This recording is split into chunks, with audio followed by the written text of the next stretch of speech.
దాంపత్యం ఉంది భారతదేశంలో. అతిథ్యాభ్యాగతి, సత్సంతానం, దేశం ఇవన్నీ బాగానే ఉన్నాయి, సమాజానికి బాగా చేయడం. అయితే దాంపత్యంలో స్పిరిచువల్ ఆస్పెక్ట్ ఏమిటి?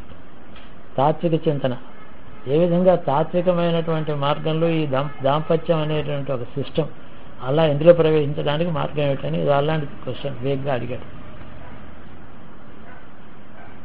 దానికి దాంపత్యం అనేటువంటి వివాహ వ్యవస్థ ఆర్యధర్మంలో మొత్తం ఆర్యధర్మానికి వెన్నెముక వివాహ వ్యవస్థ, గృహస్థ ధర్మం దాని చుట్టూ ఆశ్రయించి ఉంటాయి.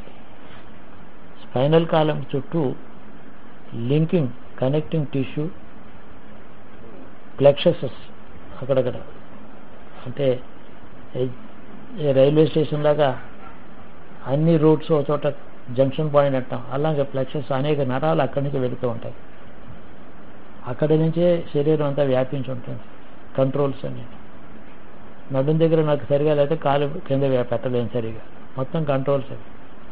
అలాగా సర్వధర్మములు ఇహపర సాధకములైనటువంటి మార్గాలలో వెళ్ళాలంటే ఆర్యులు ఎలా మంది జీవించాలని వాళ్ళు అనుకున్నారో అన్నింటికీ కూడా సాధ్య భూమిక గృహస్థ ధర్మం. అది సక్రమంగా ఉంటే ఆర్యధర్మం బాగున్నట్టు. ఆ వివాహ వ్యవస్థ కనుక చెడిపోయిందా మనకి సౌత్ ఆఫ్రికన్ ట్రైబ్స్కి పెద్ద తేడా ఉండదు. ఇది మాత్రం మొహమాటం లేకుండా తావుగొట్టి మొహం మీద చెప్పాలి. నువ్వు సౌత్ ఆఫ్రికన్ ట్రైబ్స్ లాగా బతకదలుచుకుంటే నీ ఇష్టం. ఆడపిల్లకి కానీ మగపిల్లకి కానీ కన్యాదానం చేసేవాడు కానీ పుచ్చుకునేవాడికి వివాహం నిర్మోహమాటంగా కొట్టి చెప్పవలసిన మార్గం. ఈనాడు ఇలాగ మనం ఉన్నామంటే మీ భరద్వాజ మహర్షో మీ గోత్రికులు ఎవరో వశిష్ఠుడో జమదగ్నో ఎవరో వాళ్ళు ఏనాడు ఉన్నారు అంటే చరిత్ర దృష్టితో చూస్తే 7-8 వేల సంవత్సరములు, పురాణ దృష్టితో చూస్తే అనాది. రెండూ నిజమే అంటాను నేను. ఎలాగా చరిత్ర 7-8 వేల సంవత్సరాల పూర్వం కదా. విశ్వామిత్రుడైనా వాళ్ళు భరద్వాజైనా ఎవరైనా గౌతముడైనా 3000 సంవత్సరాలు బిఫోర్ క్రైస్ట్ భారతం అయితే అప్పటికి ఇంకా వాళ్ళ సంతానాలు ఉన్నాయి. పోనీ 1000 ఏళ్ళు వేసుకోండి, 2000 వేసుకోండి, మొత్తం ఇవి రెండు అవి అన్ని కలిపితే 7000 సంవత్సరాలు. మరి ఇది నిజమే. ఈ చరిత్ర కాదని ఎలా అంటాం? ఎందుకంటే 55,000 సంవత్సరాల ముందు మనిషి నిలబడ్డట్టు ఎవిడెన్స్ లేదు భూమి మీద హోమో ఎరెక్టస్ పుట్టడానికి. అది ఆల్మోస్ట్ తోక లేకపోతే పాకడం కీవ్ మెన్, ఇది వాళ్ళు ప్రూవ్ చేస్తున్నది. ఇది కాదు అని అనడానికి మనకి లాజిక్కో ఏదో ఉండాలి. తాత్విక దృష్టి వేరు, అది కూడా నిజమే.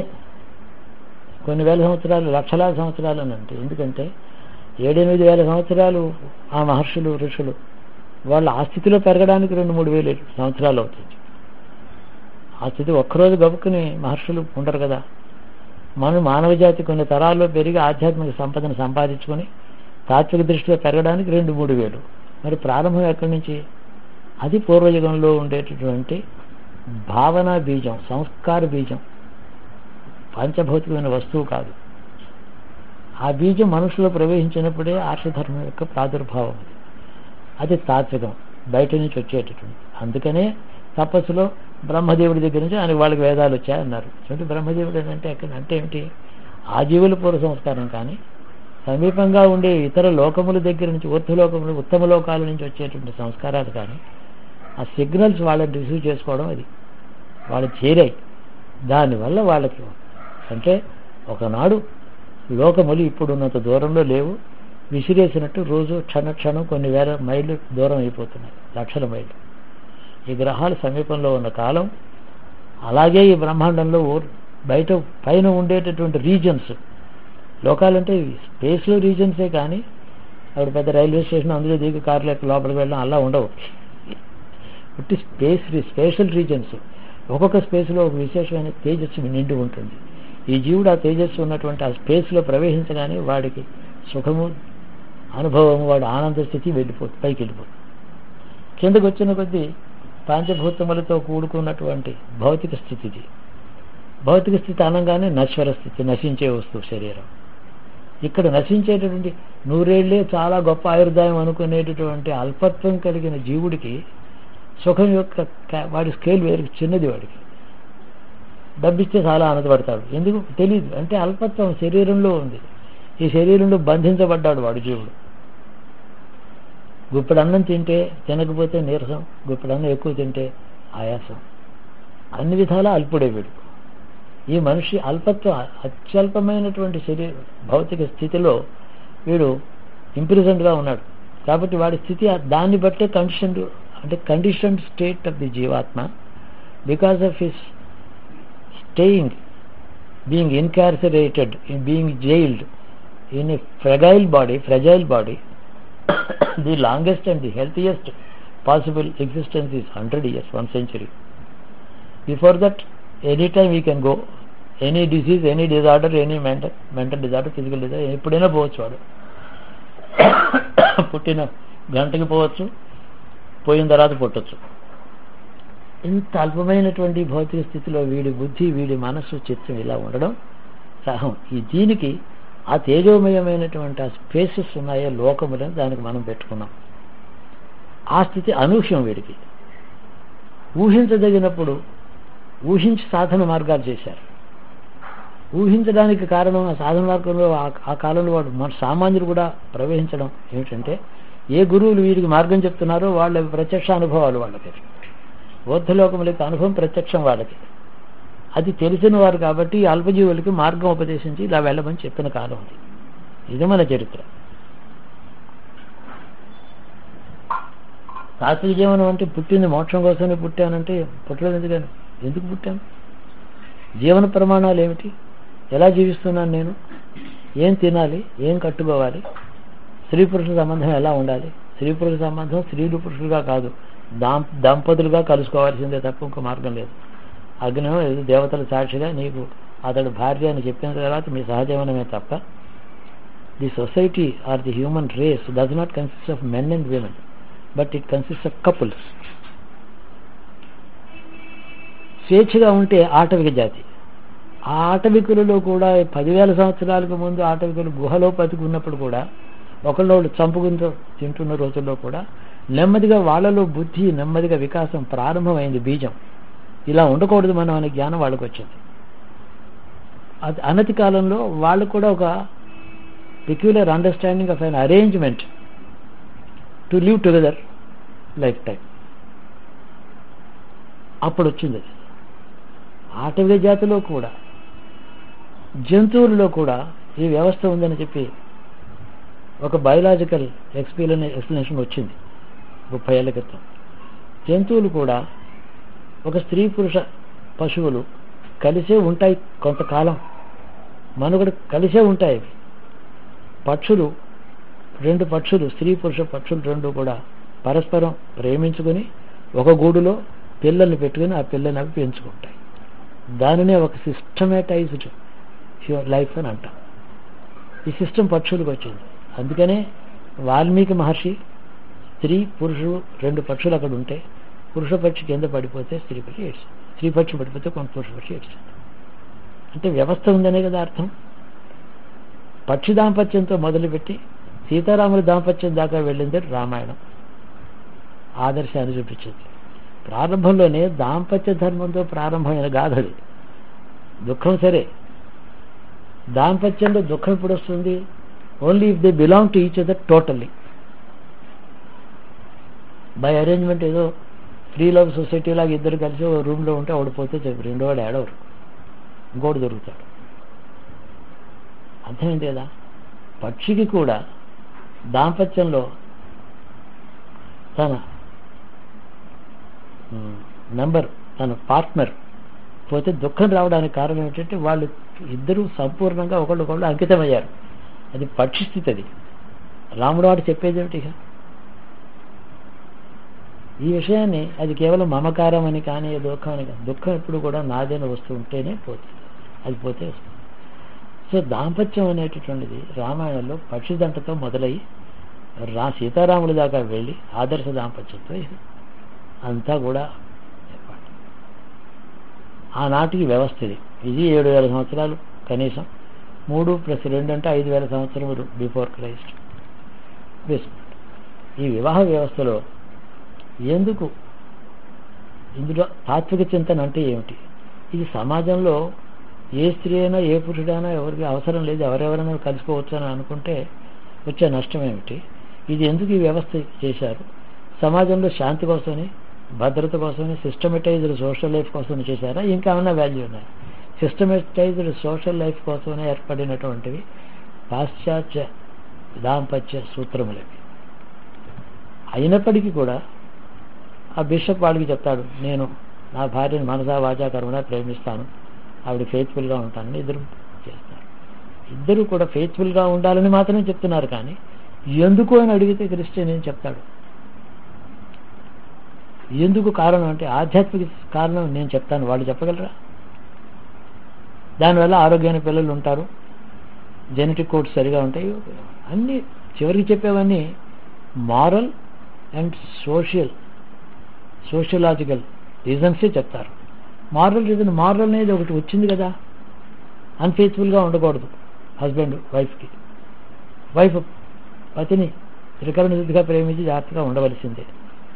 అదేమిటి? అది మారల్. అది మారల్ ఏమో సోషల్ ఆర్డర్ కోసం ఏర్పడిన మారలే, కానీ అంతకన్నా ఏమీ లేదు అందులో. సోషల్ ఆర్డర్ కోసం వచ్చిన మారల్. భారతదేశంలో భారతీయతలో మన దాంపత్య సిద్ధాంతంలో కేవలం మారల్ కాదు, అది moral with a higher goal, moral for moral sake, అది morality for morality sake or sociological order sake, but there is nothing like a spiritual dimension to it. అది ఉంది మన దాంపత్యంలో. ఏమిటి ఆ దాంపత్యం? దాంట్లో తాత్విక చింతన ఏమిటి అంటే, ఒక జన్మలో, చిన్న విషయం, ఒక జన్మలో భారతీయ వివాహ వ్యవస్థలో, వైదిక వివాహంలో ఏ కులస్తుడైనా సరే, మొత్తం భారతీయ వ్యవస్థ అది. బ్రాహ్మడైతే అగ్నిహోత్ర సాక్షి, వాళ్ళు వీళ్ళందరూ అంటున్నాడు, గౌరీ పూజ చేస్తుందని. ఈ గౌరీ పూజ మొగుడు చిరకాలం జీవించాలని శూద్ర స్త్రీ కూడా కోరుకుంటుంది. కోరికల్లో, ధ్యేయంలో ఏమీ తేడా లేదు. ఏ రిచువల్లో ఎవరు దాంపత్యం ఏ విధంగా చేసుకున్నప్పటికీ లౌకిక దృష్టితో చూస్తే ఇద్దరికి సుఖంగా ఉండాలి, మంచి సంతానం కలగాలి, బాగా ఆయుర్భాగ్యాలు ఉండాలి, సంతాన వృద్ధిలోకి రావాలి, వంశవృద్ధి కావాలి, ఇవన్నీ అందరు కోరేవే. భారతీయతలో ఈ విధంగా జీవించడంలో ఏ దేవతా శక్తులను మనం ప్రేరణ చేసి వారి అనుగ్రహం కోసం ప్రార్థన చేస్తున్నామో, అగ్ని సాక్షి, లేదా స్త్రీకి 5వ భర్త వీడు అంటే గంధర్వుడు, వాళ్ళందరూ అయిపోయిన తర్వాత ఇంతమంది దేవతలు దానికి ఇదివరకే భర్తలు అంటే దానివల్లే దానికి స్త్రీత్వం వచ్చింది. మాతృత్వానికి కావలసినటువంటి అరేంజ్మెంట్ బాడీలో వచ్చింది. అదంతా డెవలప్మెంట్కి ఆ దేవతల కారణం.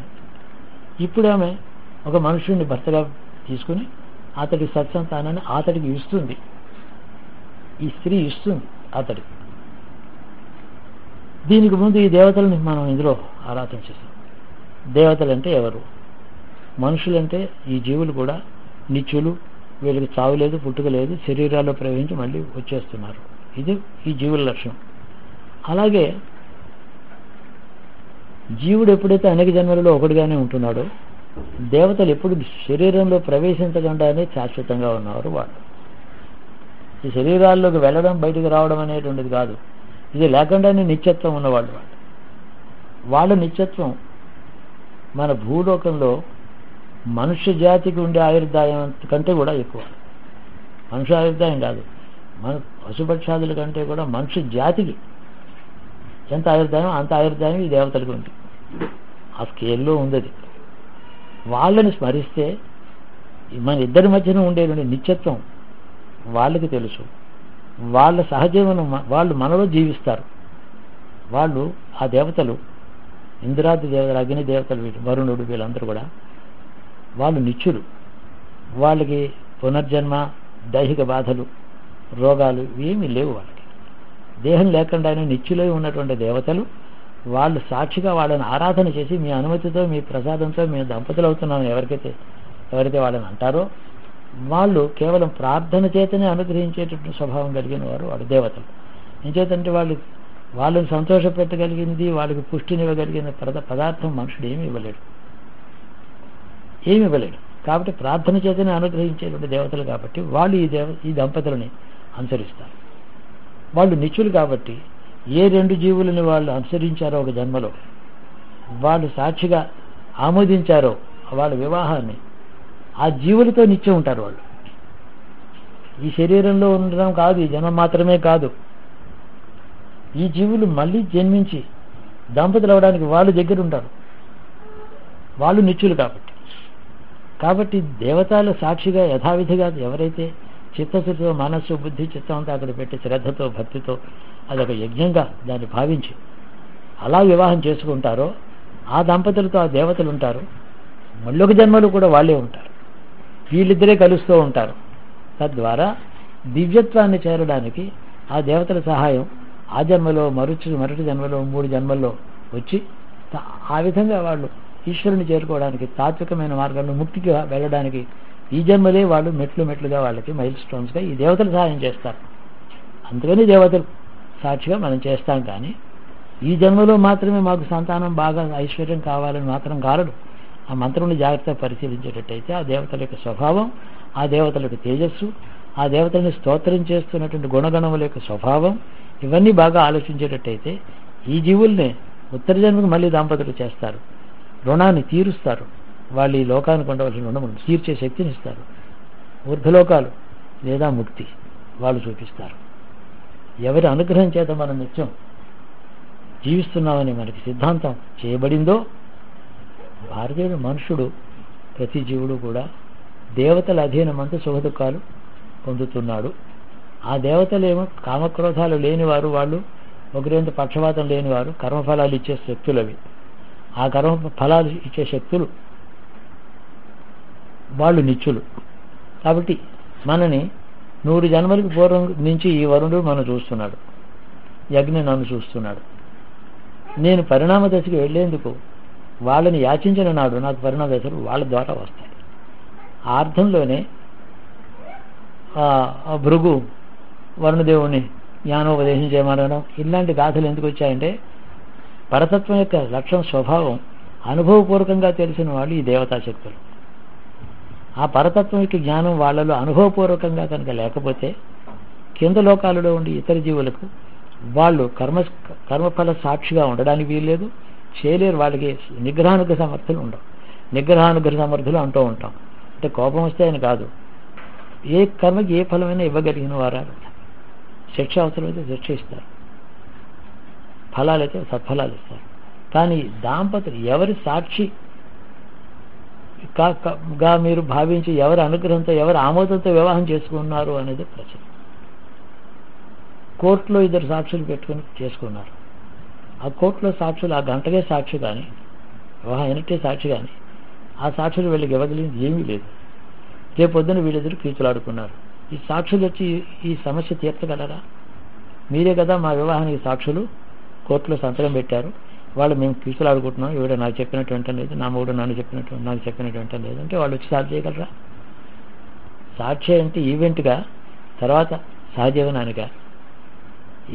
తర్వాత వచ్చే సహజీవనానికి ఎవరు సాక్షులో ఎవరు వీళ్ళకి ఉపకారం చేయగలరో వాళ్ళని సాక్షిగా పెట్టుకోవడం. ఇందులో ఏమైనా లాజిక్ ఉంటే గ్రహించవచ్చు. పర్ఫెక్ట్ లాజిక్ ఉంది నా మట్టు. ఇది spiritual dimensions of the Hindu marriage. మిగతావన్నీ లౌకికమైనటువంటివి. ఎవరికో మృత్యు వస్తుంది. అయితే మరి మీరు ఏం చేస్తున్నారు ఎన్షూర్ చేయడానికి? ఈ విధంగా దేవతలను సాక్షిగా వివాహం చేసుకోవడం ఒకటి. ఎవరైనా సరే, అమ్మవారి గుడికి వెళ్ళి చేసుకుంటాడు శూద్రుడైనా, లేకపోతే అక్కడికి వెళ్ళి మొక్కుకుంటాడు. అప్పుడైనా తర్వాత అయినా దేవతలను ఆరాధిస్తాడు. వేదమంత్రం అగ్నిహోత్రం లేకపోయినా ఇంకోలాగా ఆరాధిస్తాడు. హిందువుడు దేవతల మీద ఆధారపడ్డవాడే హిందువుడు, ఇంకొక మార్గం ఏమి లేదు. How do you define Hindu? అంతే. తర్వాత ఈ విధంగా ఏర్పడ్డ వివాహ వ్యవస్థలో సుఖదుఖములు లౌకికములే, అవి నశ్వరములు.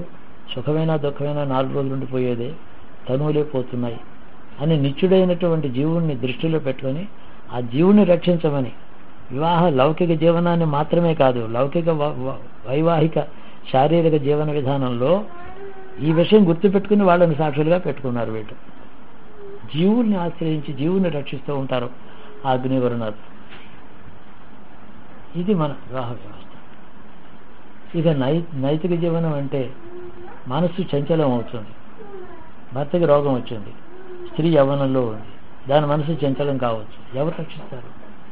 ఈ దేవతలు సాక్షిగా చేసుకున్నానన్న మాట దానికి గుర్తు చేస్తే ఆ దేవతలే మనోనిగ్రహం ఇస్తారు. ఈ దేశంలో దాంపత్యం అనేటటువంటి దానికి పాతివృత్యం అనేటువంటి తిరిగి చెప్పారు. అంటే ఏమిటంటే ఈ స్త్రీ తన భర్తని మనసారా ఆరాధన చేయడం, సేవ చేయడం, నేను అతడి వస్తువునని అని అనుకోవడం. అంటే వస్తువు దీనికి వ్యక్తిత్వం లేదా? ఇదే వ్యక్తిత్వం దానికి. ఇలా అనుకోవడమే వ్యక్తిత్వం. నేను అంటే ఏదో వంకాయ బీరకాయలాగా నా మొగుడు గారి ఆస్తేనా, ఇంకా నాకేం వ్యక్తిత్వం లేదు. ఇది వ్యక్తిత్వం. ఆ భర్త కంటే ఎక్కువ గొప్ప వ్యక్తిత్వం ఇది. ఎవరి వ్యక్తిత్వం అంటే ఏమిటి? ఒక ధర్మాన్ని ఆశ్రయించి ఒక జీవుడు ఒక మనుషుడుగా ఒక ధర్మాన్ని ఆశ్రయించి సుస్థిరంగా ఉండడం పేరు వ్యక్తిత్వం. కానీ ఇంకేం వ్యక్తిత్వం కాదు. నాకు కావాలంటే నా డబ్బు నాకు అకౌంట్ వేరే ఉండాలి, ఇది కాదు వ్యక్తిత్వం అంటే. ఆ వ్యధ అకౌంట్ వేరే ఉన్నా నీకు పనికిరాదు. నువ్వు ఖర్చు పెట్టుకుంటే అది ఖర్చు అయిపోతుంది. నువ్వు సంపాదించుకొని నువ్వే సంపాదించుకో అంటాడు మొగుడు. వ్యక్తిత్వం అంటే అకౌంట్ వేరే ఉండడం, దానికి సొంత టెలిఫోన్స్ ఉండడం కాదు. ఏదో ఒక ధర్మాన్ని ఆశ్రయించి ఆ ధర్మంలో సుస్థిరమైన జీవనంలో తాను స్థిరం పడ్డమేమే వ్యక్తిత్వం. కానీ ఇంకోటి ఏది కాదు. గాంధీ గారు ఉన్నాడు, నేషనల్ స్పిరిట్తో నేను ఒక భారతీయుడిని, నేను స్వదేశం కావాలి, స్వతంత్రం కావాలన్నాడు. ఆ ధర్మాన్ని కట్టుబడమే ఆయన వ్యక్తిత్వం. వ్యక్తిత్వం అంటే ఏమిటి వేరే చెప్పండి? గాంధీ గారి వ్యక్తిత్వం గొప్పది. ఎందువల్ల? ఒక ధర్మాన్ని ఆశ్రయిస్తే నేను శివారాధన చేస్తాను. నాకు వ్యక్తిత్వం అంటే శివభక్తిలో నేను శాశ్వతంగా ఉంటే, లేకపోతే మామూలు మనుషులు. శివభక్తి, శివప్రీతి కోసమని నేను సత్కార్యం ఆచరిస్తాను, శివారాధన చేస్తాను, ధ్యానం చేస్తాను. శివుడు ఆమోదించే పరమేశ్వరుడు కాబట్టి ఆయన ఆమోదించే కర్మ చేస్తాను. కానీ ఏది నేను ఏ కర్మని చేస్తే అతడు ఆమోదించడో అది నేను చెయ్యను. అది వ్యక్తిత్వం పేరు.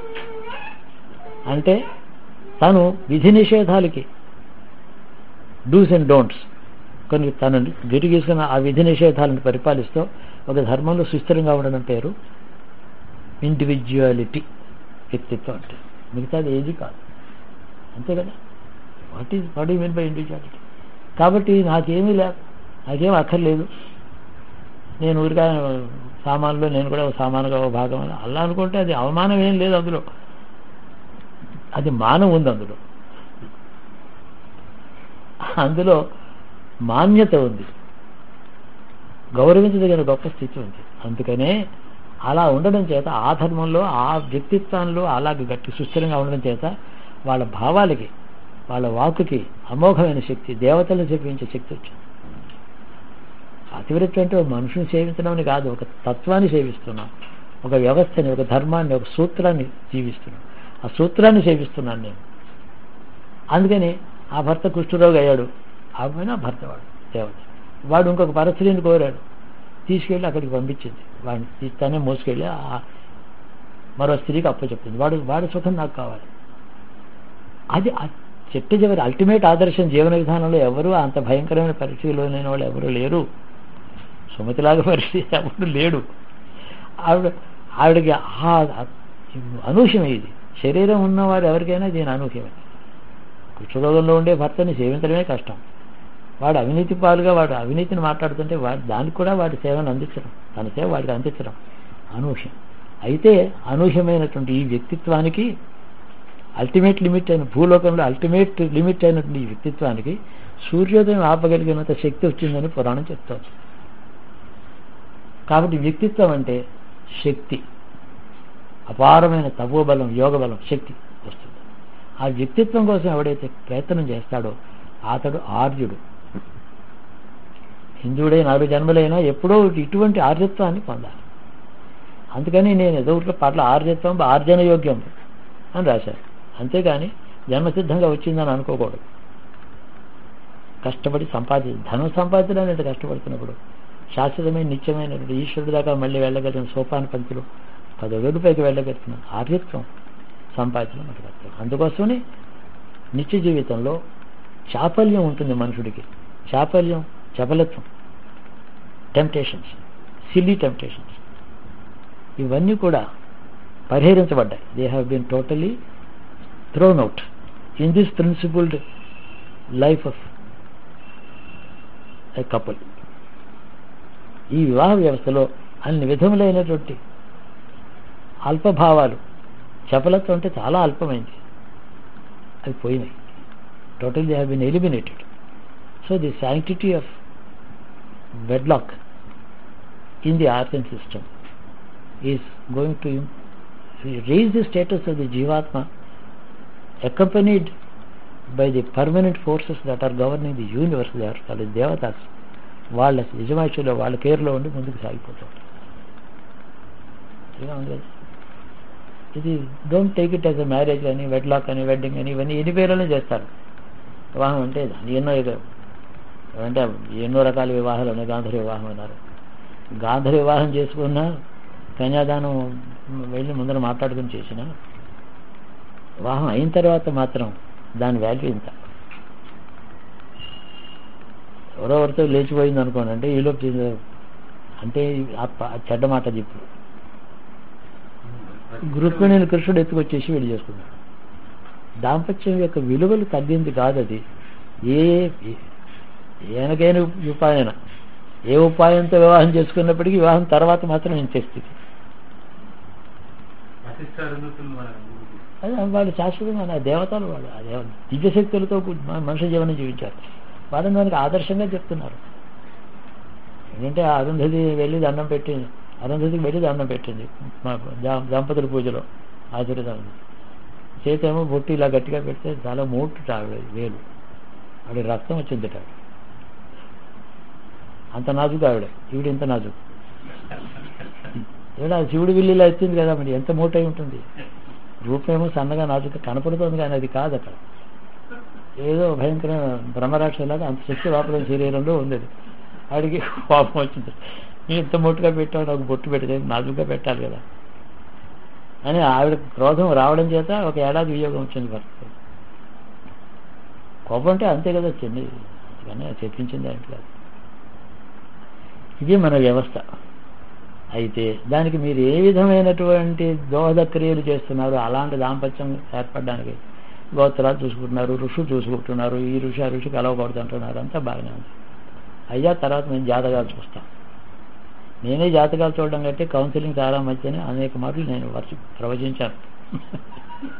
ఎందుకంటే జాతకంలో ఉండే నమ్మకం, వ్యక్తి వాల్యూస్ మీద నమ్మకం లేదు వీళ్ళకి. కాబట్టి జాతకం మీద తల్లిదండ్రుల నమ్మకం ఉంది, కానీ వివాహం చాలా పవిత్రమైనది. అతడు ఎవడైనా సరే నేను అతడితో సహజీవనం చేస్తాననేటువంటి భావం లేని వాళ్ళకి జాతకం చాలా బాగుంది, ఇలా ఉంటే ఇలా లాభం వస్తుందని చెప్పగలిగితే అదొక మార్గం, ఉపదేశం అవుతుంది కదా అని జాతకం.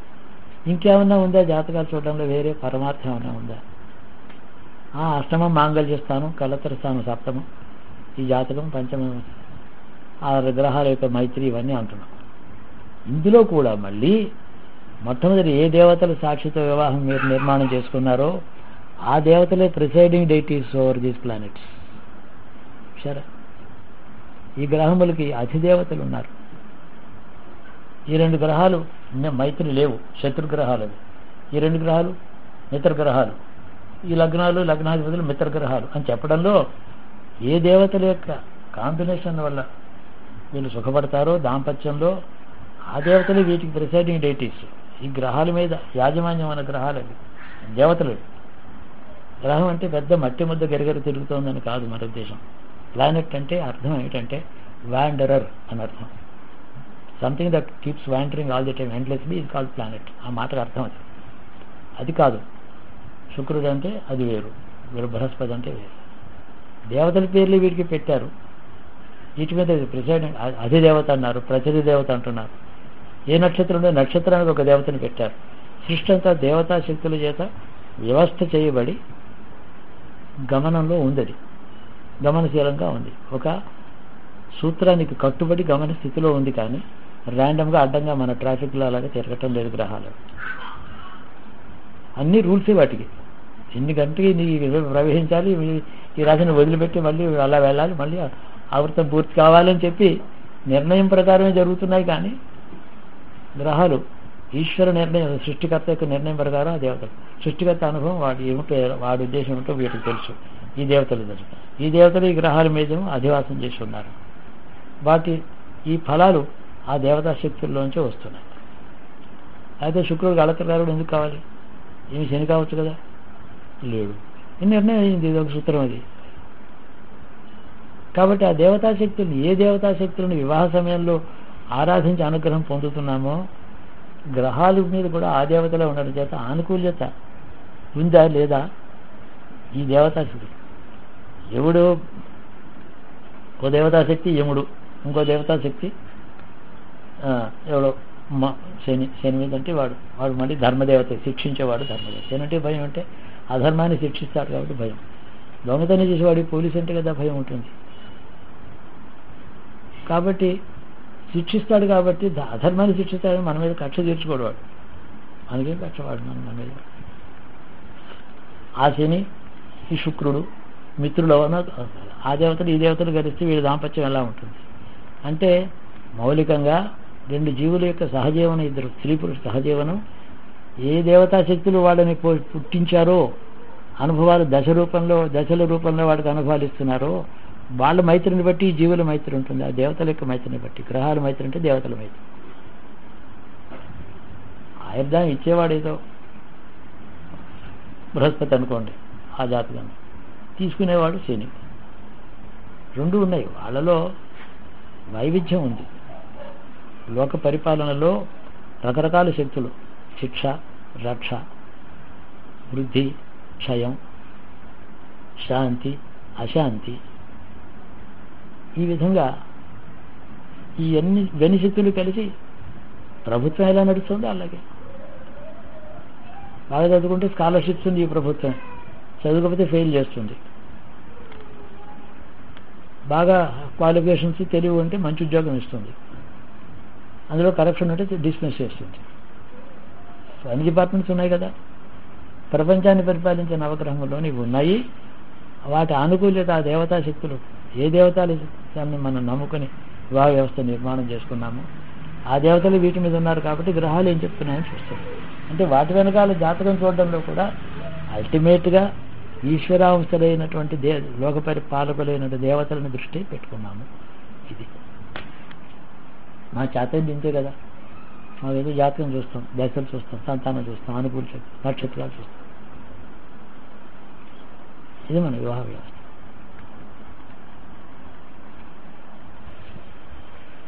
ఈ రెండు గ్రహణాలతో ఈ సంవత్సరం పూర్వరంగంతో ప్రారంభమైంది.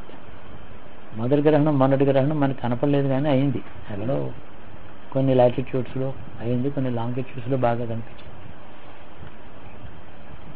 మనకి దీని సూచన ఎలా కనిపిస్తుందంటే, ఆయన అడిగింది నాకు చాలా సమస్యగా కనిపించింది. నేను ఊరికే సన్మానం చేసి అందరికీ దండాలు పెట్టి వీళ్ళ కోసం కాదు, మీ నోట ఏమన్నా ఇలా ఉంటుందిరా బాగలేదు అని చెప్పి దీనికి ఇలా చేయండి, ఇలా చేయకండి అని ప్రజలకు బోధిస్తారు కదా, కన్స్ట్రక్టివ్గా మాట్లాడతారు మీరు. అందుకని నేను అందరికీ అడ్వైస్ ఇచ్చి మీరు ఆశీర్వచనండి అని చెప్పడం వచ్చాడు. పోన్లేదు, దానికే వస్తాం.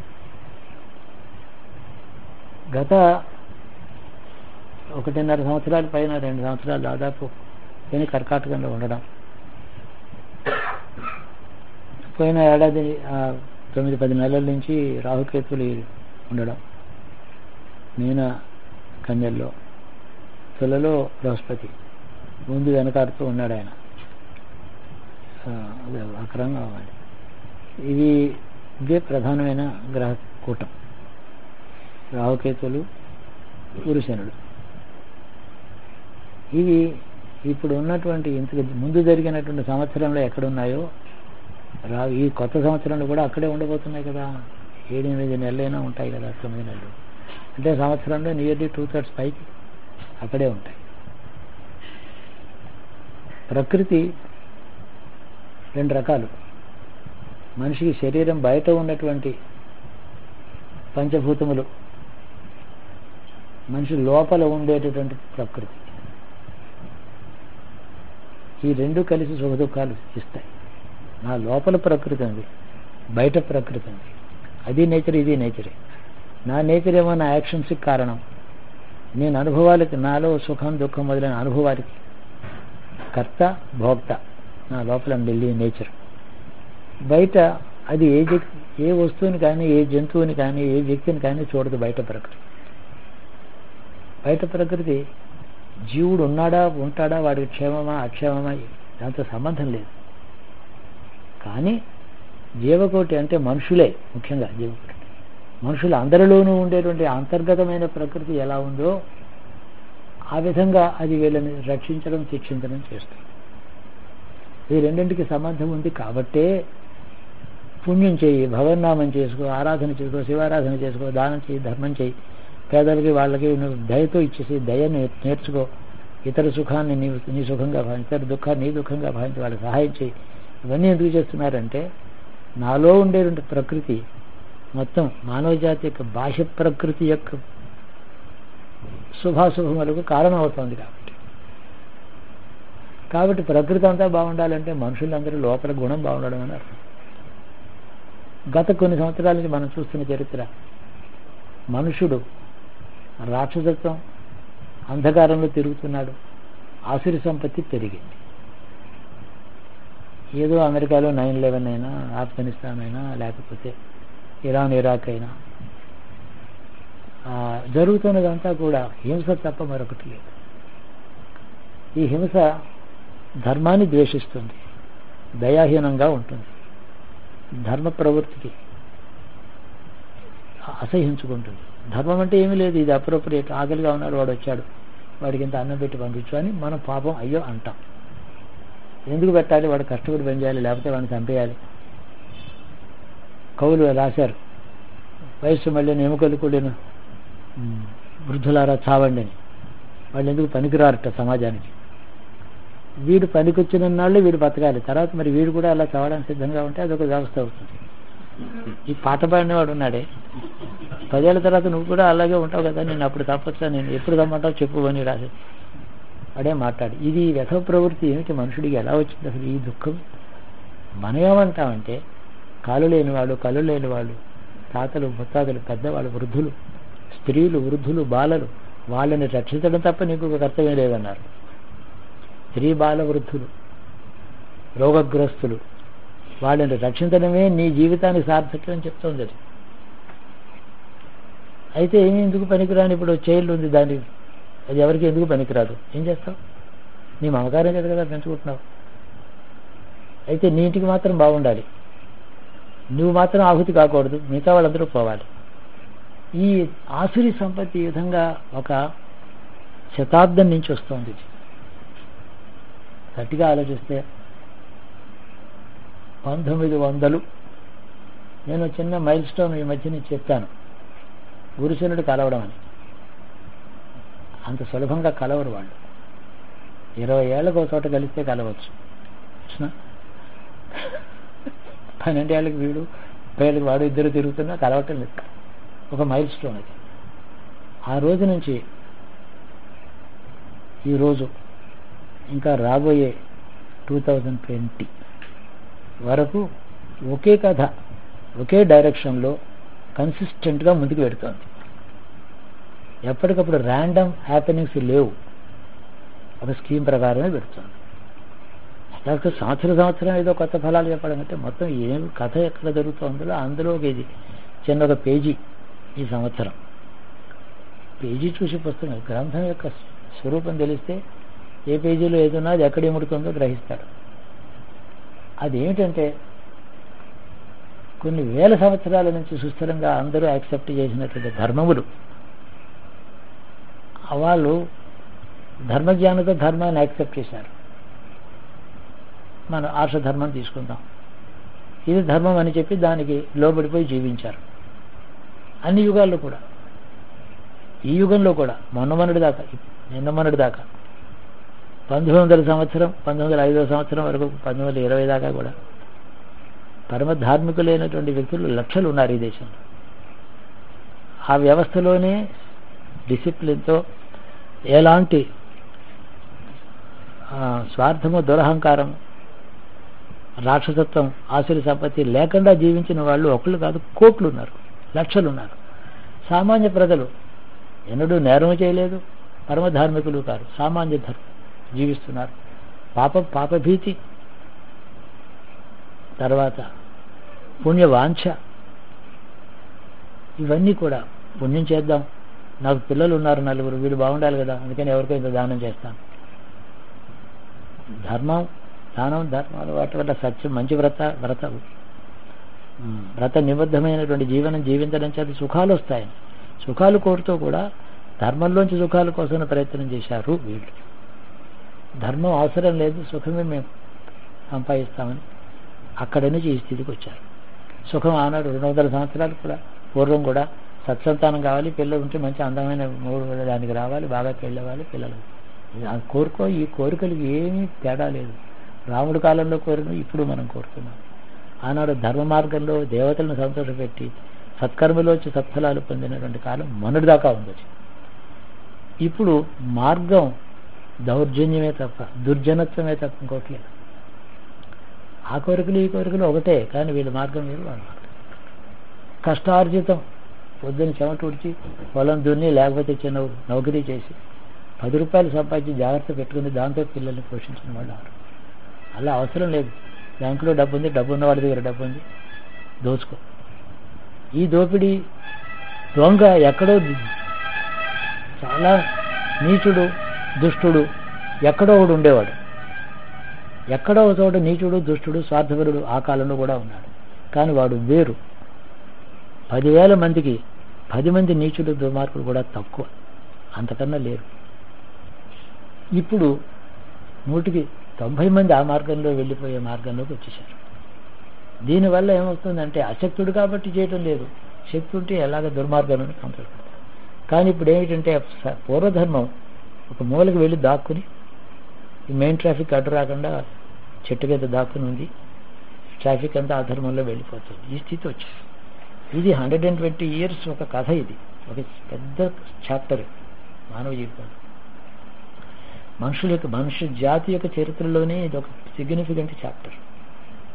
ఎప్పటి నుంచి మీరు అంటున్నారనంటే మహాభారత యుద్ధకాలం తర్వాత బుద్ధుడు దాకా జరిగినటువంటి ఒక యుగంలో ఒక ప్రథమార్థం, అందులోనే రెండో ద్వితీయార్థంలో ఏది ధర్మం డిసిప్లిన్ అని అనుకుని ధర్మ నిబంధనలతో మనుషుని చేశారో దానికి ఒక ఛాలెంజ్ లాంటిది, లేదా దానికి ఆల్టర్నేటివ్ అంటూ ఒకటి కనిపెట్టారు ముక్తికి మోక్షానికి.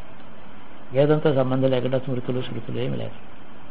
అప్పుడే దీని యొక్క అథారిటీ, దీని యొక్క ప్రామాణికత ఛాలెంజ్ అయ్యింది. ఇది గుర్తుపెట్టారా? బుద్ధుడు చేసిన పని ఏమిటంటే ఏది పరమ ప్రమాణంగా ఈ జాతి స్వీకరించిందో ఆర్ష వాక్యములను ఆధారం చేసుకుని నీకు వేదమే శరణ్యం, ఈ మార్గమే శరణ్యం అని చెప్పిందో అదొకటే మార్గం కాదు, దానికి ఆల్టర్నేటివ్ ఉంది. అదొకటే శరణ్యం కాదు, అదొకటే అంతిమం కాదు. అంటే దాని అథారిటీనే అసలు అద్వితీయమైనది, అది ద్వితీయం చేశారు దాన్ని, ఆ ధర్మాన్ని. బౌద్ధం చేసినటువంటి సూక్ష్మంగా చెప్పాలనంటే అది అథారిటీ ఆఫ్ ది వేద has been questioned and set aside. దానివల్ల మనుషు జాతికే ఒక నూతన మార్గం అంటూ సులభంగా ఉండే మార్గం మోక్షానికి ఉందని వెళ్ళారు. ఆ మార్గంలో దోషం ఉందని కాదు, ఆ మార్గంలో దోషం ముక్తి కోరేవాడికి ముక్తి లభించవచ్చు, అది ఈశ్వరేచ్ఛ. అతని ముక్తి లభించని నేను చెప్తాను, బుద్ధుడు జ్ఞానే. కానీ ఆర్యధర్మం యొక్క చరిత్రలో ప్రామాణికతను, ఏకైక ప్రామాణికతను పక్కన పెట్టి రెండో ప్రమాణాన్ని సృష్టించాడు. ఈ రెండో ప్రమాణానికి తాను తప్ప ఇంకొక ప్రామాణికత లేదు.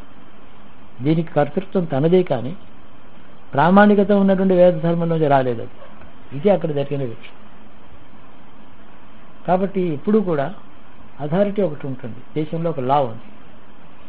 Law is the authority. నేను చేసిన ఏ పనైనా తప్పో ఒప్పో ఆ లా నిర్ణయం చేస్తుంది. ఆ లా ప్రకారం నువ్వు చేసింది తప్పు ఉంటుంది. ఆ లా నాకు ప్రమాణం కాదని నేను అన్నా అనుకోండి, నాకు I'm not bound by your law అన్నాను అనుకోండి, నేను స్వతంత్రంగా ఎలా జీవించినప్పటికీ కూడా ప్రామాణికత అందరికీ ఉన్న ప్రమాణం నాకు ప్రమాణం కాకపోవడం చేత నన్ను శిక్షించడానికి కూడా ఒక లా కొత్తగా చేయాల్సి వస్తుంది. ఇంకొక శాసనాన్ని నిర్మాణం చేసి అందులో నన్ను శిక్షించవలసి వస్తుంది. కానీ ఈ శాసనం వాడు ఒప్పుకోవటం లేదు. లేదా ఈ శాసనాన్ని అమలు పరిచేటువంటి ధార్మికుడు కూడా, ఆ శాసనబద్ధుడై జీవన ప్రమాణాలు కలిగిన ప్రభు ఒకడు నన్ను శిక్షించాలి. నా వెనకాల సగం ప్రజలు వచ్చేశారు, అప్పుడు ఏం చేయగలరు? కాబట్టి బౌద్ధం శిక్షార్హము కాదు, శిక్షా సాధ్యము కాదు. ఇది చరిత్ర ఒక యాంగిల్లో అర్థం చేసుకుంటే తెలుస్తుంది. బౌద్ధులను శిక్షించడానికి. కానీ అంతకుముందు ఒక బ్రాహ్మణుడు ఒక స్త్రీ సోదరుని వివాహం చేసుకుని వెళ్ళిపోయాడు. వాడిని బ్రాహ్మణ్యుని వెలివేస్తారు, అపాంక్తేయుడిగా చేస్తారు, వాడిని శిక్షిస్తారు. బౌద్ధంలో ఈ బ్రాహ్మణులు ఎదురు పెడితే ప్రామాణికతే పోయింది. అక్కడ నీ వేదం ప్రమాణం ఉంటున్నావు, వేదం యొక్క సూక్ష్మార్థం ఉంటుంది, ఉపనిషత్తులు జ్ఞానం అంటున్నారు, అహింస నేను నా మార్గం. కర్మలకే మీ వేదం ప్రమాణం, కానీ ఆధ్యాత్మిక మార్గానికి మీ వేదం ప్రమాణం కాదనేసాడు చోట. దాన్ని సుస్థిరంగా ఎస్టాబ్లిష్ చేయడం వీళ్ళ వల్ల కాలేదు. నీ అంతిమ ధ్యేయం ముక్తి అవును కదా, కాబట్టి నీ మార్గం ఆ మార్గానికి అది ప్రమాణం, నా మార్గానికి నేనే ప్రమాణం, ధ్యేయం మాత్రం కాదనడానికి వీల్లేదు. ఇలాంటి వాదాలు జరిగిన 6 మహాత్ములైనటువంటి బ్రాహ్మణులు, సర్వ వేదాంగ సారములు అని తెలిసిన వాళ్ళు, పరమనైష్ఠికులు 6 వెళ్ళి శిష్యులయ్యారు ఆయన దగ్గరికి. దీని పేరే మానవ జాతి చరిత్రలో మైల్ స్టోన్స్ అంటారు. ఇదంతా యుగకర్త యొక్క సంకల్పం ప్రకారం జరుగుతుందని అనుకోవాలి, మరో మార్గం లేదు. మంచి చెడు నిర్ణయించేటువంటి అధికారం ఎవరికి లేదు. ఇది జరుగుతుంది. అంతవరకు కూడా అది ధార్మికమే. ఏ విధంగానూ సనాతన ధర్మంలో ఏది ద్వేషం వర్జించు, వైరాగ్యం సంపాదించుకో, సత్వగుణంలో అహింస మార్గంలో జీవించు, తపస్సు చెయ్యి. ఈ మార్గంలో సిద్ధాంతమేమో భేదించింది, జీవన విధానంలో సనాతన ధర్మమేమో ఉంది. కాబట్టి వాళ్ళు ఏ నేరం చేత శిక్షార్హుడు అవుతాడో అనే ప్రశ్న కూడా వచ్చింది. బౌద్ధుడు ఏం ఆ పాపం చేశాడు? దొంగతనం చేశాడా, హింస చేశాడా, ఎవరినైనా చంపాడా? లేదే. కాబట్టి ఎలా వాడిని శిక్షించడం? కాబట్టి మన సనాతన ధర్మ మార్గంలో వైదిక ప్రమాణం, వేద ప్రమాణం ఏదైతే ఉన్నదో దానికి విరోధంగా కానీ, దాన్ని అతిక్రమించి బయటకు వెళ్ళడం చేత కానీ మరో మార్గం ఉన్నప్పటికీ, ఇటువంటి నేరం చేస్తేనే శిక్షార్హుడు కదా, లేకపోతే మన శాస్త్రం అలా చెప్తున్నాయి కదా. నాస్తికుడు శిక్షార్హుడు ఎక్కడా లేదన్నమాట. విశ్వాసం లేనివాడు శిక్షార్హుడు అని ఎక్కడుంది? ఏ శాస్త్రంలో లేదు. వాడి గతి ఏమవుతుందో చెప్తున్నాయి, కానీ భగవంతుని విశ్వాసించలేనివాడు ఇలా కావచ్చు అని చెప్తున్నారు.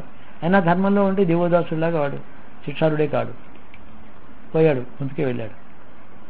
కాబట్టి నాస్తికుడు కాబట్టి శిక్షించడు, నువ్వు శిక్షించవచ్చు అనే సూత్రం అక్కడ లేదు మనకి. ఈ స్వేచ్ఛ ఈ సూత్రంలోనే ఉంది. మన ఆ సనాతన ధర్మంలోని ఈ స్వేచ్ఛ ఉండబట్టి ఈ సూత్రం పుట్టింది. బౌద్ధ మొదలైనవి పుట్టాయి. శిక్షార్హత లేదు కాబట్టి వాడిని ఎవరు ఏం చేయలేరు. సగం జనం అటు వెళ్ళిపోయారు, చూస్తూ ఊరుకున్నారు. ప్రామాణికతను ఒప్పుకోలేదు వేదాన్ని. ఇది ఒక mile stone in the history of the man kind. ఇలాగ ఫండమెంటల్గా ఆలోచిస్తే అర్థమవుతుంది కథ. అలాంటిదే మళ్ళీ 2500 సంవత్సరాలు అయ్యేటప్పటికి, 2000 సంవత్సరానికి ముందు 1900 సంవత్సరాలు పూర్తయ్యేటప్పటికి, 19 అది 5, 6, 2500 సుమారు అంతే. కలి ప్రారంభించి బుద్ధుడు నుంచి నేడు ఈక్వల్. ఇదే ఉత్తరార్థం అనుకోండి. కలి అంటే 4,32,000 అది కాదు. కలి ఒక మనుష్య జాతికి రెలవెంట్ పీరియడ్ తీసుకుంటే ఇది.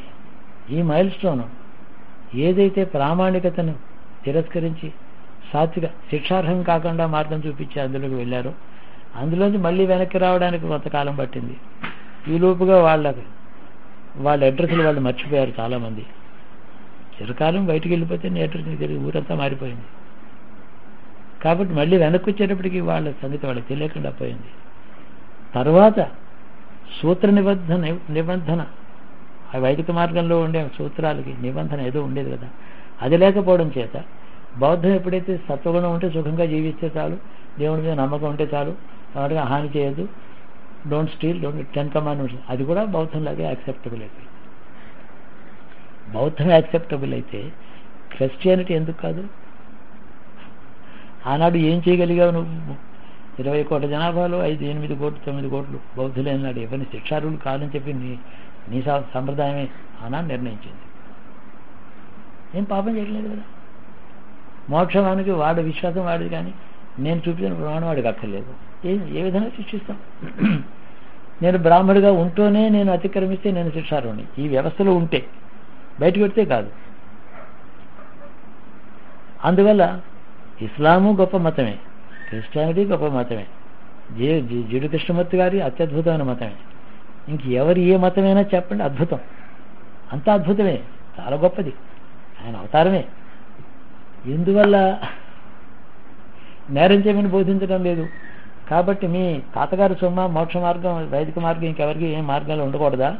మీ తాతగారి సొమ్మ అన్ని మార్గాలను అని అడుగుతారు. నేనే అడుగుతున్నాను, అవునయ్యా మా తాతగారి మార్గం మాది, అది నీ మీద బైండింగ్ కాదు, నీ దారి, నాగతే ఏమవుతుందని మీ వాడు అడగడు. పోనీ వాళ్ళని శిక్షించారంటే మీ సిద్ధాంతంలో నేరం లేనిది మీరు శిక్షించరు. సనాతన ధర్మానికి శిక్షారుడు కాదు, బుద్ధుడు ఎవరిని శిక్షారుడుగా చెప్పలేదు.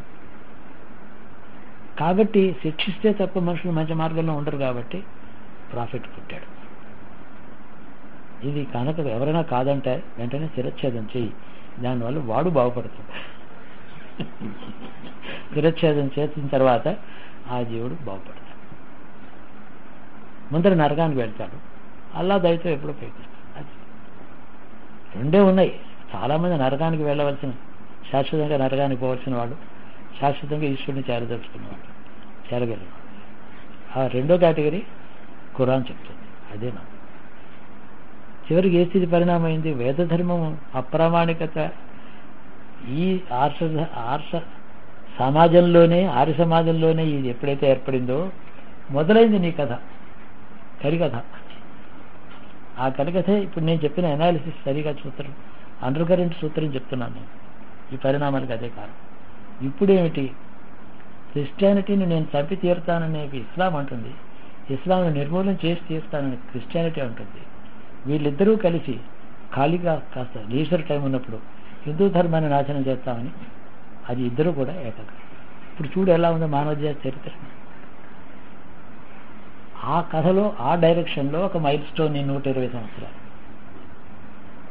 చరిత్ర బాగా చేసేటట్టయితే చూస్తే ఈ 120 years 1900 నుంచి 2020 దాకా ఈ మైల్ స్టోన్ అంతా ఏంటంటే సర్వధర్మాలు వాటి యొక్క సనాతన ధర్మం మొదలైన ఆర్షధర్మం వాటికి ఉండే అథారిటీ ఏదైతే ఉందో, ప్రామాణికత, అది ఎప్పుడో ల్యాప్స్ అయిపోయింది. తర్వాత దానికి తిరస్కరిస్తూ దాన్ని నాశనం చేసే శత్రువులు 2 ధర్మాలు కొత్త పుట్టాయి. దాంట్లో ప్రపంచంలో ఉండే జనాభా 90% అందరూ వెళ్ళిపోయారు. 90% జనాభా అందరూ వెళ్ళిపోయారు. అంటే ఆ రెండింటిలో ఆ రెండు కూడా పరస్పర దేశంలో, రెండు కలిసి దీని దేశం మొదలు ఎప్పుడు అయింది. ఈ సంఘర్షణ కాలంలో ఏ కొత్త సంవత్సరమైనా ఈ బ్యాక్గ్రౌండ్తో ఆలోచించేటట్టయితే ఇంకొక అంగుళం ముందుగా దాని వైపు జరుగుతున్నాం.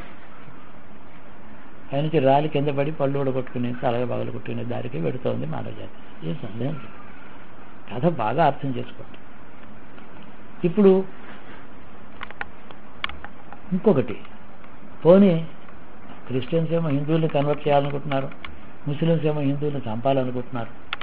ఇద్దరు వాళ్ళ ధర్మాల్లో వాళ్ళు ఉన్నారు. చాలా స్వధర్మం చాలా గొప్పది వాళ్ళకి. అది కానీ ఈ ధర్మంలో ఉండేవాళ్ళు వీళ్ళు ఎలా ఉన్నారు? అది ఫైనల్ క్వశ్చన్. హిందూ ధర్మంలో ఉండేవాడు హిందూ ప్రామాణికతను యాక్సెప్ట్ చేసి జీవిస్తున్నాడా? వీళ్ళలో అతి చులకనగా ధర్మాన్ని డిస్టెన్స్ చేసేవాడు అసలు అది ధర్మే కాదు, ఏం లేదు, మనుషులు బతికినన్నాళ్ళు ఆ సమానంగా ఉండాలి, కమ్యూనిజం. నాస్తికవాదంలో ఇదంతా మేధాశక్తికి ఒక గొప్ప ప్రూఫ్. వాడు ఎంత మేధావి అంటే కమ్యూనిస్ట్ అండి. కమ్యూనిస్ట్ అంటే అల్టిమేట్ మేధావి. Is not bound by any tradition. అంతా జస్టిస్ కోసమే, మానవ జాతి మొత్తం జస్టిస్ కోసమే మేము సగం మానవ జాతిని చంపుతాం ఫర్ జస్టిస్. అదొక సిద్ధాంతం మావోయిస్టులు వీళ్ళు. ఇదంతా హిందూ ధర్మమే. ఆ రెండు ధర్మాల్లో క్రిస్టియానిటీలో, ఇస్లాంలో కమ్యూనిస్ట్ ఉండడు. ముస్లిం కమ్యూనిస్టును క్రిస్టియన్ కమ్యూనిస్ట్ ఎక్కడా ఉండడు. కమ్యూనిస్ట్ అంటే హిందువుడే ఉంటాడు. ఎక్కడైనా ఉంటే సివిలైజ్డ్ యూరోపియన్ ఉంటాడు, వాళ్ళలో కమ్యూనిజం ఉండొచ్చు. ఈ హిందూ ధర్మంలో ఈ అంతర్గతంగా విచిత్రమైనటువంటి అవినీతి, సరే ఇది సిద్ధాంత భాగం నేను చెప్పేది. వ్యక్తి యొక్క అవినీతి, ధర్మభ్రష్టత్వం, సాంప్రదాయం పోగొట్టుకోవడం అనేది బాహుళ్యంతో అంతరా అలాగే వెళ్ళిపోయారు. కానీ సిద్ధాంతం ఏంటంటే ఇప్పుడు మూడోది, ఆ రెండు కాక మూడోది ఈ సిద్ధాంతం బౌద్ధంలాగే కమ్యూనిజం లాంటిది. ఏ ప్రమాణికత మాకు లేదు. మానవతావాదం అంటారా? మేము మానవత అంటే అందరికీ దయ చూడటం కాదు, ఆ మాట ఒప్పుకోకపోతే చంపడం. పొడుగ్గా ఉంటే శిరచ్ఛేదం చేస్తాం అందరితో సమానంగా ఉండమని, పొట్టిగా ఉంటే సాగదీస్తాం అందరితో సమానంగా ఉండమని. రెండు చంపేవి.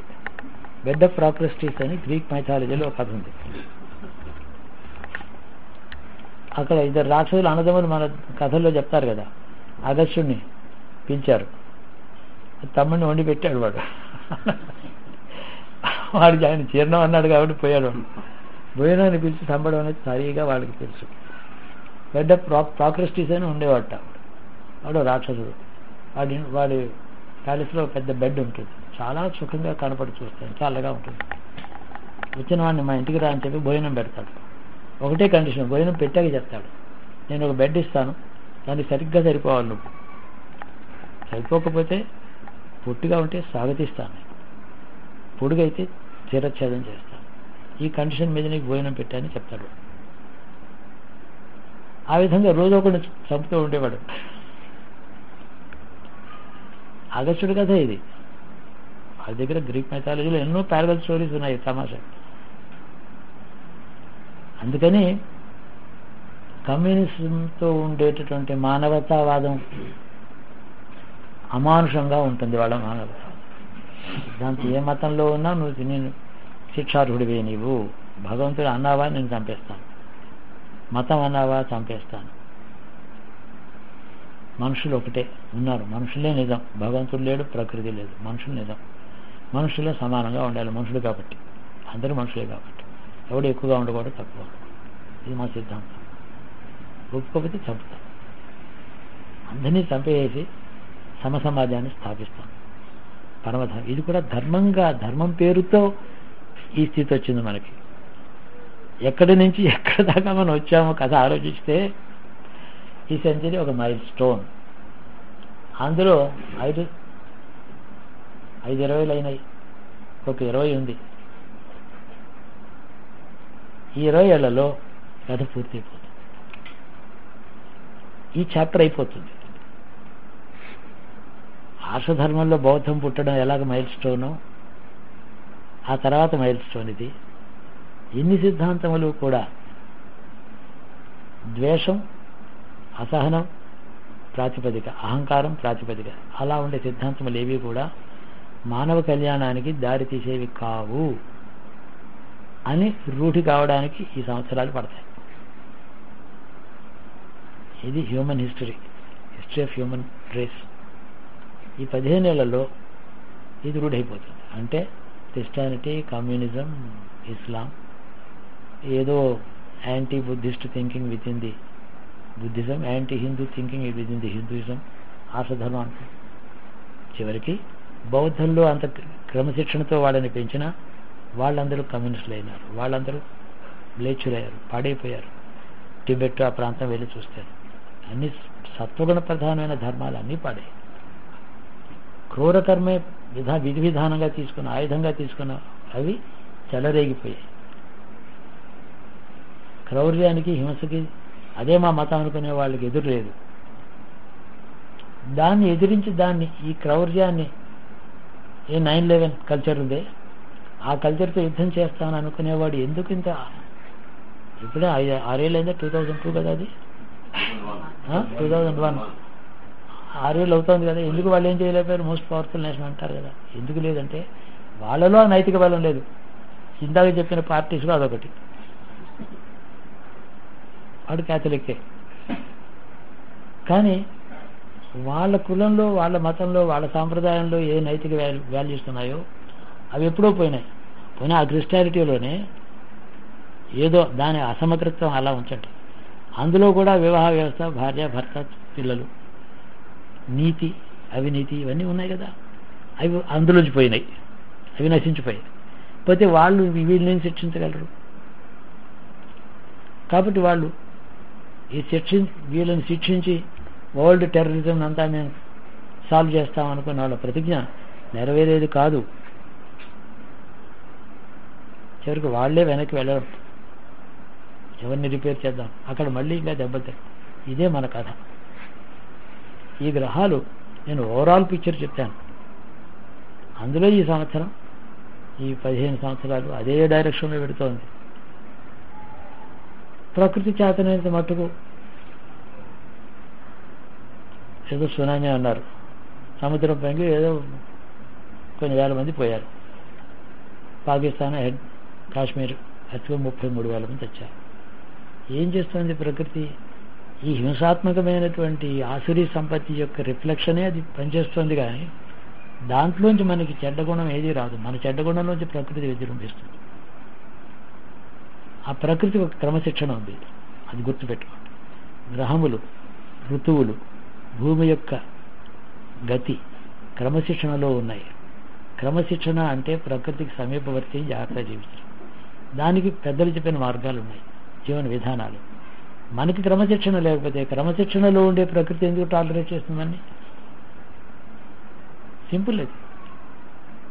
తండ్రి చాలా నైష్టికుడు, భ్రష్టుడైన కొడుకుని టాలరేట్ చేయడు. అది తల్లి ప్రకృతి. ఈ విధంగానే అది మనకి శిక్షించక తప్పదు. దానికి ఈ జనక్షయం అన్నమాట ఈ ప్రకృతి విజృంభణం. జనక్షయం చేసి ఉపకారం చేసిందా అండి? చంపేస్తే శిక్ష అయిపోతుందా అండి? జీవులు అవే కదా. మంచివాడైతే ఈ చెడ్డ ప్రపంచంలో జీవించొద్దని చెప్పి తీసుకెళ్ళిపోయింది. చెడ్డవాడైతే నువ్వు చేసిన పాపం చాలే, నేను తడితో స్టాప్ చేశాను. ఏమి అపకారం చేసింది? సునామీ.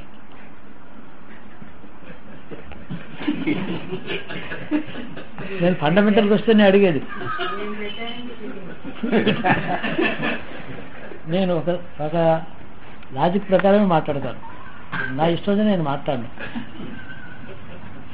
చాలా సజ్జనుడండి పోయినాను. అవును, ఈ ప్రపంచంలో నన్ను బతకొద్దని తీసుకెళ్ళిపోయింది వాడిని. చాలా దుర్మార్గం, చాలని చెప్పి తీసుకెళ్ళిపోయింది. ఏమి బాగా ఆలోచించండి, మీ అంతఃకరణ ఒప్పుకుంటుంది నా ఆర్గ్యుమెంట్. ఏ విధంగానూ ప్రకృతి చేసేదే తుది నిర్ణయం. అది సర్వధర్మబద్ధమై ఉంటుంది. ప్రకృతి అధర్మగా విజృంభించని అనగలరా? మనం ధర్మంలో ఉంటే కదా మాట. అన్యాయం అండి సునామీ, అన్యాయం అండి హెడేక్, ఇది ఎప్పుడు అనగలరా? అనడానికి వీలు లేదు. అది ప్రకృతి. అంతటా ఈశ్వర చైతన్యం వ్యాపించి ఉంది, అణువణువున ఉంది. అక్కడ అందులో పంచభూతములలో, ఆకాశంలో, అణువణువున, పరమాణు రూపంలో లోపల కూడా అంతర్యామిగా వ్యాపించిన ఒక మహాధర్మం ఈశ్వర చైతన్యం ఉంటుంది. ఈశ్వర చైతన్యం ఈశ్వరుని యొక్క జ్ఞానం నుంచి పుట్టిన చైతన్యం. అది ఈశ్వరుడు ఒక జ్ఞానం ఉన్నది. ఆ జ్ఞానం అనూహ్యం మనకి. అందులోంచి పుట్టింది చైతన్యం. ఆ చైతన్యం చేత పరిపాలించబడుతూ వ్యాప్తి పొందినటువంటిది ఈ ప్రకృతి. ఈ ప్రకృతి మనుషుణ్ణి రక్షిస్తుంది, శిక్షిస్తుంది. అందులోంచి సుఖం వస్తుంది, దుఃఖం వస్తుంది. అది ఇతడు సంపాదించుకునేది తప్ప దానికి ఒక యాటిట్యూడ్ లేదు. నా సుఖం నేను సంపాదించుకున్నాను, నా శాంతి నేను సంపాదించుకున్నాను, నా శిక్ష నేనే సంపాదించుకున్నాను. నాకు పక్షవాతం వస్తే నేనే సెల్ఫ్ ఎర్న్డ్, అది ప్రాపర్టీ కాదు. ఎవ్వడు ఏమీ లేదు. ఇది చెప్తాను. లోకంలో మనుషుడు ఏమి సంపాదించుకుంటున్నాడో అది ఇవ్వడానికే ఉంది ప్రకృతి. నా శరీరంలో ధాతువులు ఉన్నాయి, నీరు, గాలి. ఏదో అంటున్నారు కాల్షియం తక్కువగా ఉంది, ఐరన్ ఎక్కువగా ఉంది, ఐరన్ అంటూ ఉంటారు కదా. ఇవన్నీ ప్రకృతిలో ఉన్నవే. ఐరన్ తక్కువైతే ఇనుము తినేసేసి చెప్తాడు. అంత మాత్రం లేదు. అసలు ఎందుకు అయినా తప్పిపోవాలి అంటే ఏదో అజ్ఞానం, తప్పు చేసి, అంతే కదా. కాబట్టి మనకు వచ్చేటటువంటి శిక్షలు ఉన్నాయి. ఈ విధంగా చాలా జస్టిఫైయబుల్.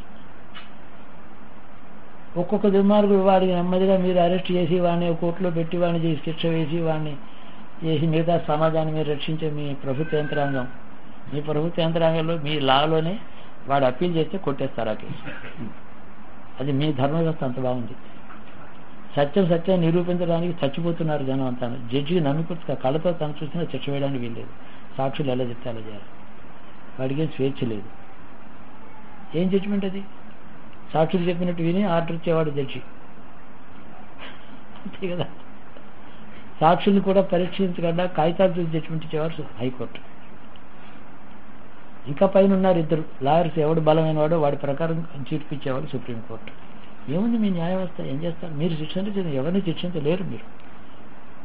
మీరే విరవీరుతున్నారు, మాకు లా ఉంది, కోర్టులు ఉన్నాయి, లాయర్స్ ఎందుకు పనికిరాదు, అందుకని నేను పిలుస్తున్నాను శిక్షించడానికి.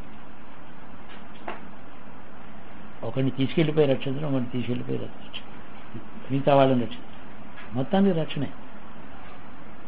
ఈ న్యాయ వ్యవస్థ యొక్క ముందడుగులే రాబోయే వర్ష ఋతువు. కానీ అక్టోబర్లో ఎప్పుడో మళ్ళీ ఉంటుంది కదా గ్రహణాలు, తీవ్రమైన గ్రహణమే.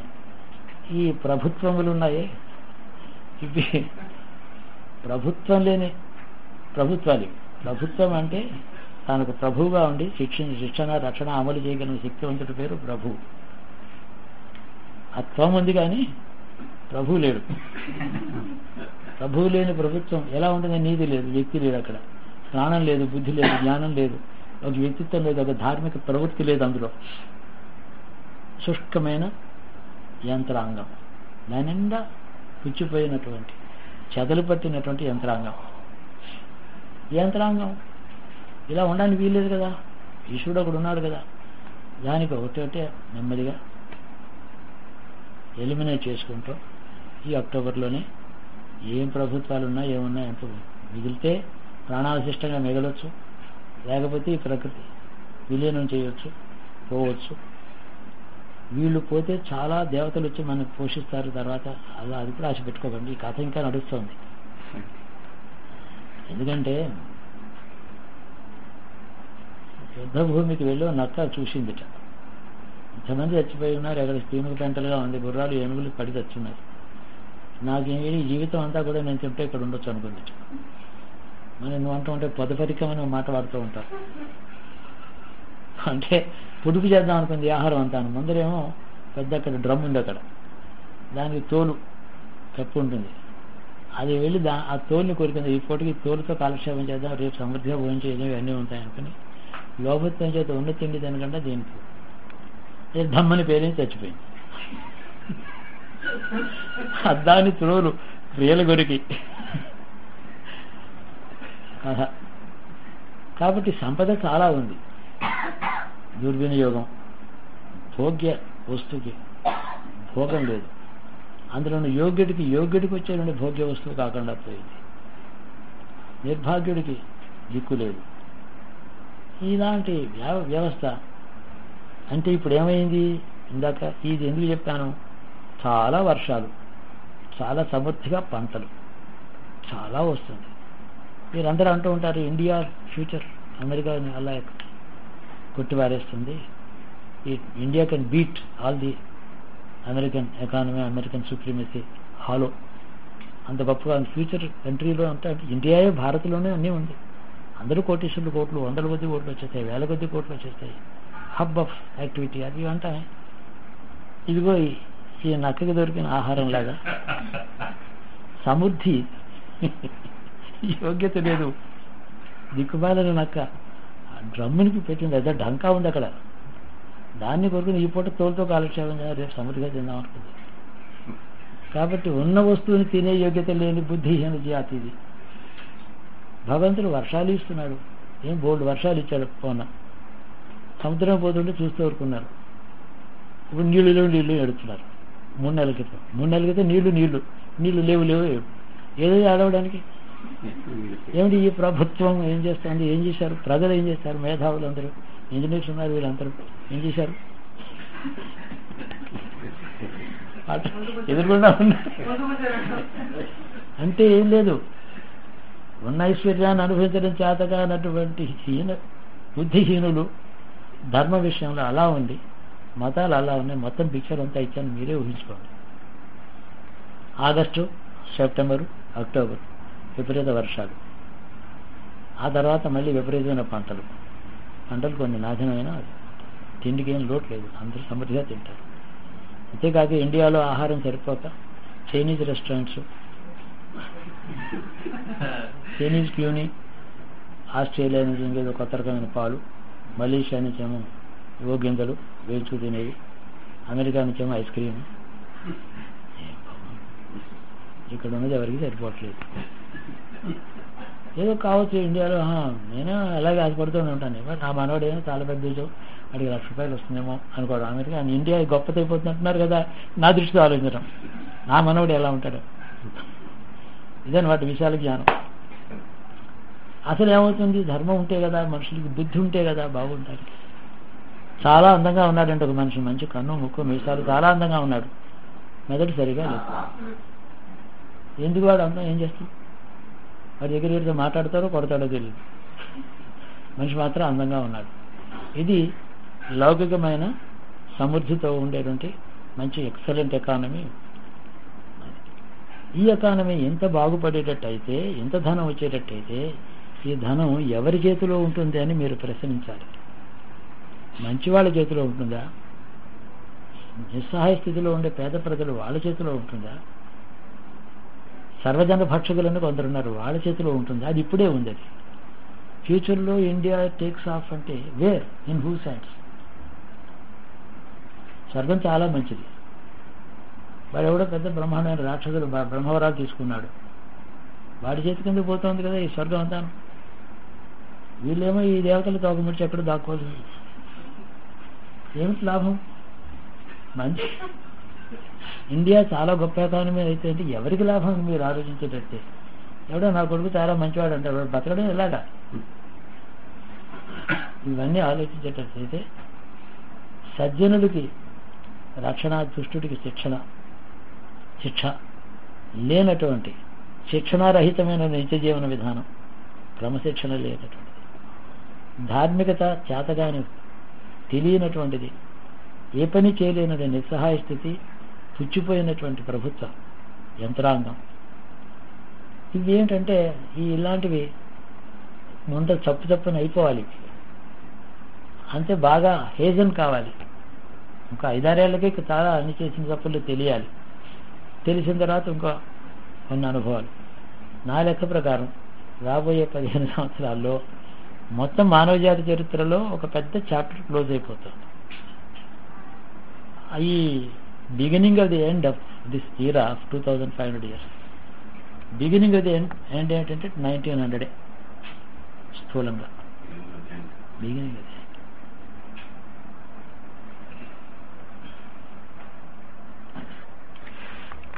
ఫార్చునేట్లీ ఈ బిగినింగ్ ఆఫ్ ది ఎండ్లో 120 ఏళ్ళని నేను అనుకుంటున్నాను, స్థూలమే కానీ అది డెఫినెట్.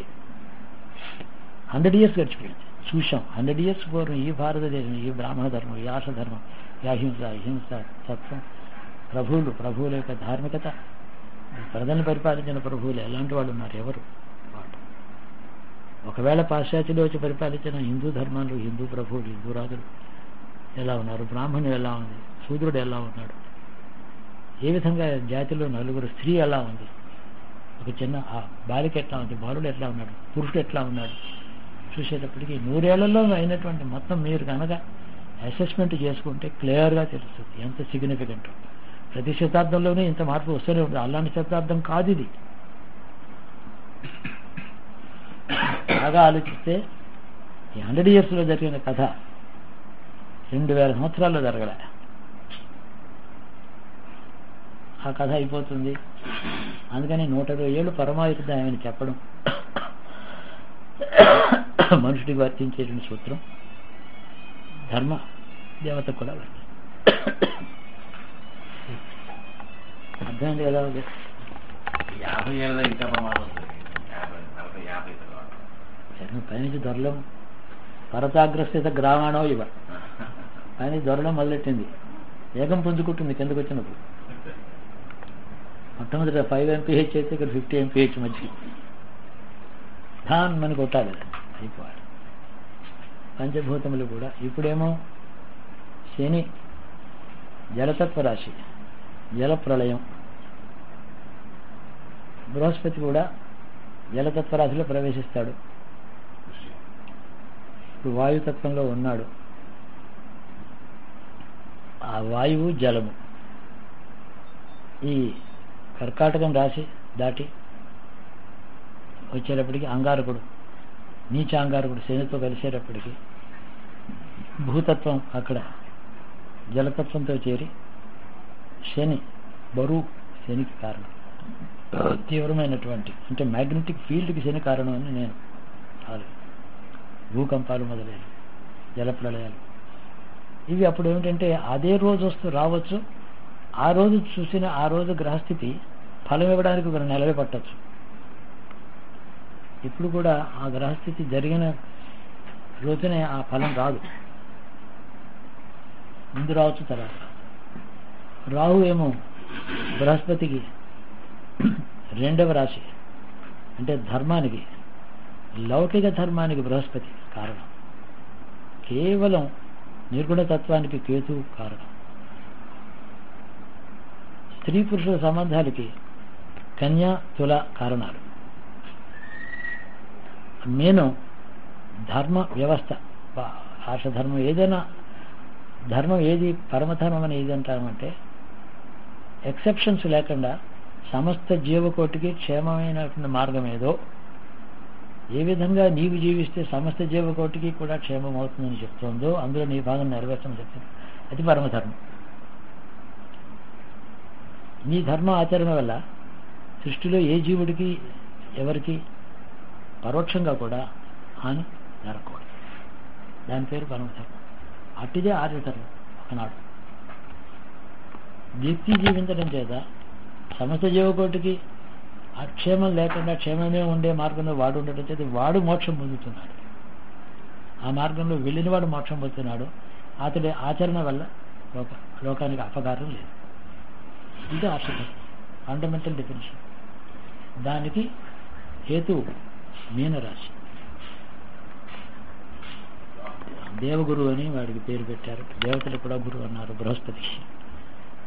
బుద్ధికి బృహస్పతి అంటాం. బుద్ధి, జ్ఞానము, ధర్మము మూడు కూడా ఉన్నత స్థానానికి వెళ్ళిన బృహస్పతికి అక్కడ రాహుగ్రస్తమైంది, ఇక్కడ కేతుగ్రస్తమైంది. కన్య స్త్రీ పురుషుల సంబంధాలలో ధర్మం అడుగంటిపోయే నీచమైన స్థితి ఈ కేతు కన్యరాశిలోను సింహరాశిలోనూ స్థితి. సింహంలోకి వెళ్ళిన తర్వాత శని కేతువులు అక్కడ ఉంటారు. జనబాహుల్యంలో అవినీతి, విడిపోవడం, అనైక్యత ఆ శనికేతువులు సింహంలో. నెక్స్ట్ ఇయర్ అవుతుందేమో. రాహు ఏమో 8 నెలల తర్వాత తప్పుకుంటాడు కుంభంలో. కుంభంలోకి వెళ్ళేటప్పటికీ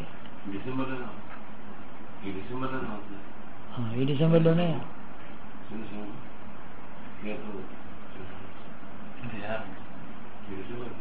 అంటే 2006 ఇంకా 10 నెలల తర్వాత 9 నెలలకి. దాని ఫలం కూడా రాహు కుంభంలో ప్రవేశించినప్పుడు కేతు శని ఇక్కడ ఉన్నప్పుడు జనక్షయహేతువైనటువంటి కాంబినేషన్ అది. కుంభం కూడా రాహు ప్రవేశించి ఆ సమయంలో కొన్ని పర్వతాలలో, నదులలో, సముద్రాల్లోనూ భూకంపం వచ్చి కొన్ని జాగ్రఫీ కొంచెం మేజర్ చేంజెస్ వచ్చేటువంటి కాంబినేషన్ అవన్నీ ఉన్నాయి. అప్పుడు ఏదో ఈ త్వరలో దాటి వృశ్చికంలో బృహస్పతి ఉంటాడు. రాహు ఇటు తప్పుకుని వెనక్కి వచ్చాడు. మీనాన్ని బృహస్పతి చూస్తున్నాడు. అప్పుడు ధార్మిక వ్యవస్థ అక్కడక్కడ ప్రళయంలోంచి బయటికి కొన్ని పీపాలు పైకి వచ్చినట్టు ధార్మిక వ్యవస్థ కొంచెం మెరుగు చూస్తుంది. అది మంచిది. నేను చెప్పినట్టు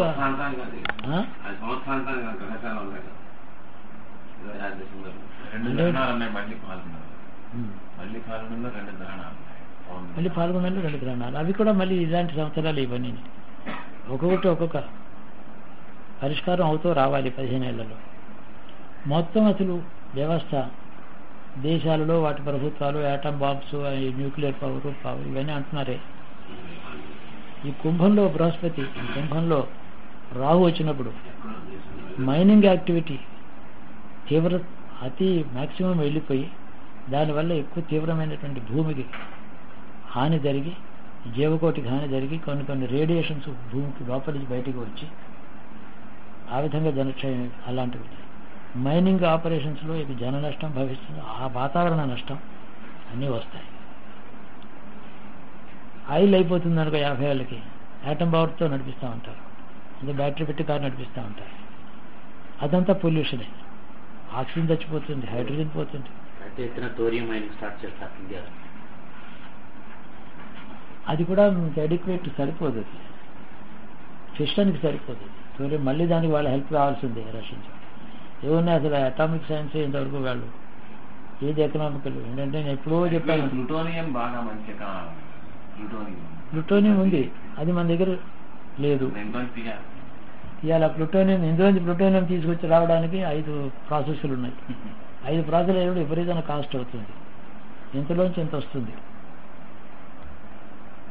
ఫిషన్కి కానీ ఎక్స్ప్లోజన్ కానీ ఇవన్నీ కూడా హానికరం. చిత్రం ఏంటంటే అంత అడ్వాన్స్ అయిపోయామని అనుకుంటూ ఉంటే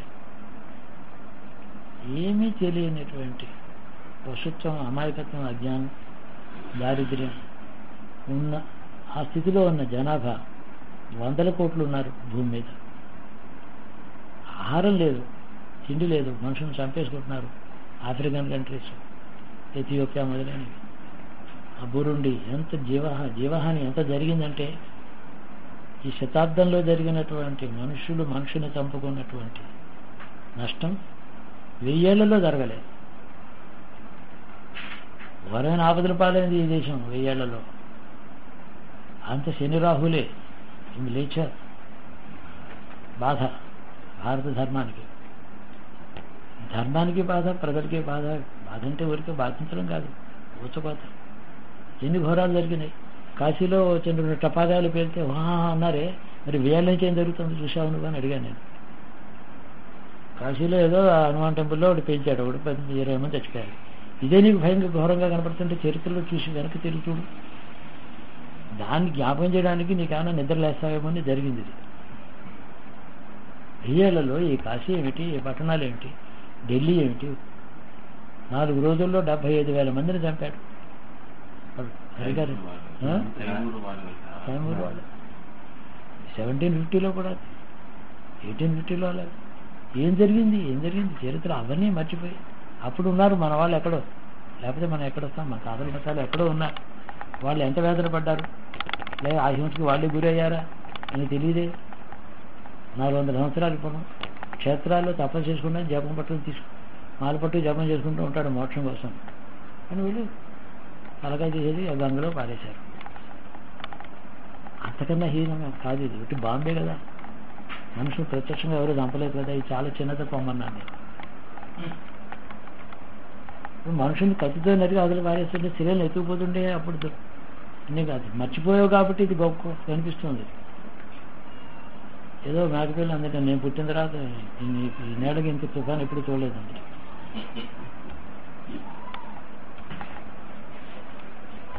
వీళ్ళకి ఆ రస్వ దృష్టి వెనకాల తెలియక, ఏం జరిగిందో తెలియక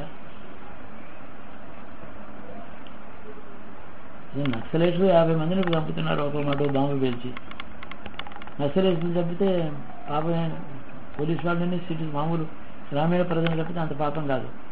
హనుమాన్ గుడిలో బాంబు పేలిస్తే అంత మహాపాపం అని అంటే ఎందుకంటే నువ్వు అందరికీ ఏం కాదు ఆయనకి. అందుకే వెంట్రు కూడా ఓళ్ళ వెంట్రు వంగరైనా లేదు ఆయనకి. పోయినారు మనుషులు పోయినారు. నక్సలైట్ చంపితే ముస్లిమ్స్ టెంపుల్ చంపితే 2 ఒకటే బాబు. ఏం జరిగిందో కారణం ఏమిటి? మతం మీద విరోధమే, ధర్మ విరోధమే. అక్కడ ఇదంతా ఆనాడు ధర్మ విరోధం ఎంత ప్రళయతాండవం చేసిందో 500-600 సంవత్సరాలు. అది మర్చిపోయి ఏమి మొన్న గోద్రా ఇన్సిడెంట్లో 58 మందిని చంపారు. అదంతా న్యాయమే జరిగింది. అసలు వాళ్ళంతా వాళ్ళు ఎలా చచ్చిపోవాలని వాళ్ళే అంటించుకుని చచ్చిపోయారని చెప్పి జడ్జిమెంట్ కూడా వచ్చింది. ఎవరు చంపలేదు, వాళ్ళని తప్పుకున్నారు. ఏం చంపున్నారు? హిందువులు కదండి, వైరాగ్యంతో కూడా చంపుకుంటారు. రేపు ఇంకో జడ్జిమెంట్ వస్తుంది.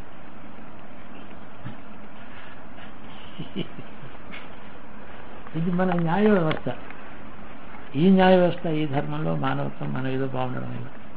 కాబట్టి అందుకని ఏం చేస్తామంటే అవగాహన కోసమని మాటలు చెప్తున్నాను. దీన్ని సూక్ష్మీకరించి 4 మాటలు మా బాబులు అంటే వాడు ఎవరైనా రాస్తే అర్థమవుతుంది. 25 పేజీలు వ్యాసం.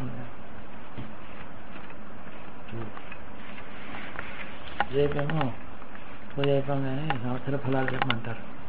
ఇంత ఉపన్యాసిస్తే ఎవరికైనా అర్థమవుతుంది? ఫస్ట్ 10 minutes లోనే అందరూ ఆవలించి నిద్రపోతారు.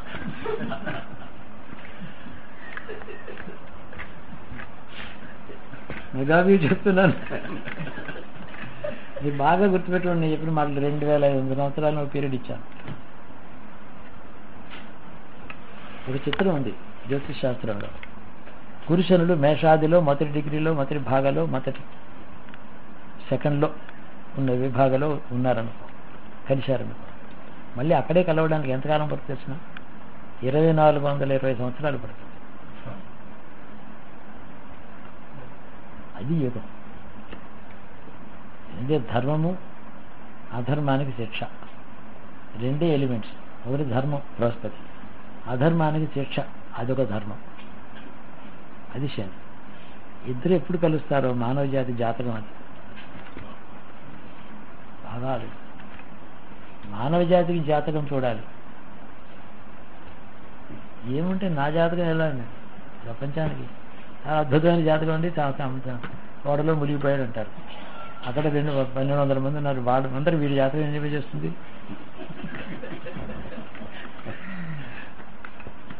అలాగా చీమదోమలు అంటే వాడండి మనిషి. తాత్వికంగా పెరగడానికి అవకాశం ఇచ్చినటువంటి బుద్ధి, శరీరం వాడికి వచ్చింది. అది ఎప్పుడైతే సద్వినియోగం చేయలేదో వాడు కీటకం అయిపోయింది.